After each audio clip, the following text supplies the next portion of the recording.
काल मी सकाळी 8:30 सव्वा 8ला मी बारामतीमध्ये काल होतो. पूर्ण जे विजिबिलिटी होती, ज्याला दृश्यमान्यता म्हणतात, ते संपूर्ण स्पष्ट होतं. त्यामुळे तिथून काही आणि तिथल्या दिलेल्या माहितीनुसार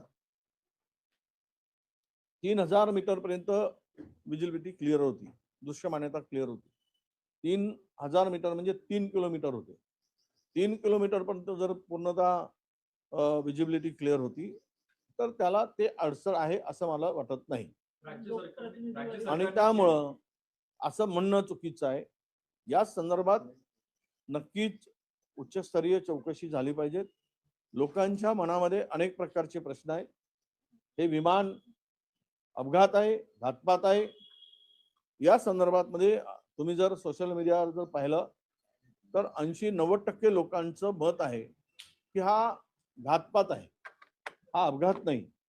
त्यामुळे सरकारने आपली बाजू स्वच्छ आहे हे सिद्ध करण्यासाठी या संदर्भातली संपूर्ण चौकशी झाली पाहिजे. ते सीबीआय असू देत किंवा कुठल्याही प्रकारची जी सर्वोच्च चौकशी करता येईल ती चौकशी सरकारने करावी. आणि यामधली लोकांच्या मनामध्ये जे काही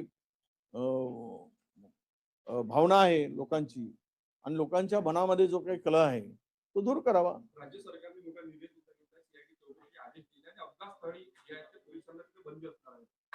नाही, सीआयडीच्या कडे फार सीआयडी चौकशी म्हणजे सीआयडी कडे कुठले टेक्निकल आणि एक्सपर्ट असतात. त्यामुळे सीआयडी चौकशीतून फार काही निष्पन्न होईल असं मला वाटत नाही. सीआयडी पेक्षा सीबीआयची चौकशी व्हावी आणि ती सुद्धा पुन्हा न्यायालयीन चौकशी जे उच्च न्यायालयाचे न्यायाधीश आहेत त्यांच्या अध्यक्षतेखाली एक चौकशी समिती करून त्या माध्यमातून चौकशी व्हावी असं मला वाटतं. शिक्षक आंदोलनाच्या मार्गावर आहे, कारण जिल्हा परिषद निवडणुकीच्या तारखा बदलल्या, टीईटी परीक्षा आणि निवडणूक एकाच दिवशी येते. शिक्षक आंदोलनाच्या नाही, बरोबर आहे ना. तुम्ही एकीकडे टीईटी सक्तीची करताय आणि दुसरीकडे परीक्षेच्या दिवशी निवडणुका घेताय. हे जरा राज्य सरकार आणि निवडणूक आयोगामध्ये समन्वय नाही किंवा निवडणूक आयोगाचं तोंड शिवलं आहे.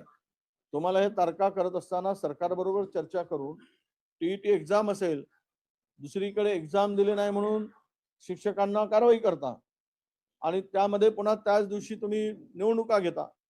हे दुपट्टी धोरण आहे, हे बदललं पाहिजे. आम्ही शिक्षकांच्या बाजूने उभे आहोत. अशा प्रकारे शिक्षकाचा छळ करणं राज्यामध्ये, शिक्षणासारखं पवित्र दान करणाऱ्या शिक्षकांना असं वेठीस धरणं हे योग्य नाही. लोकप्रतिनिधीवरील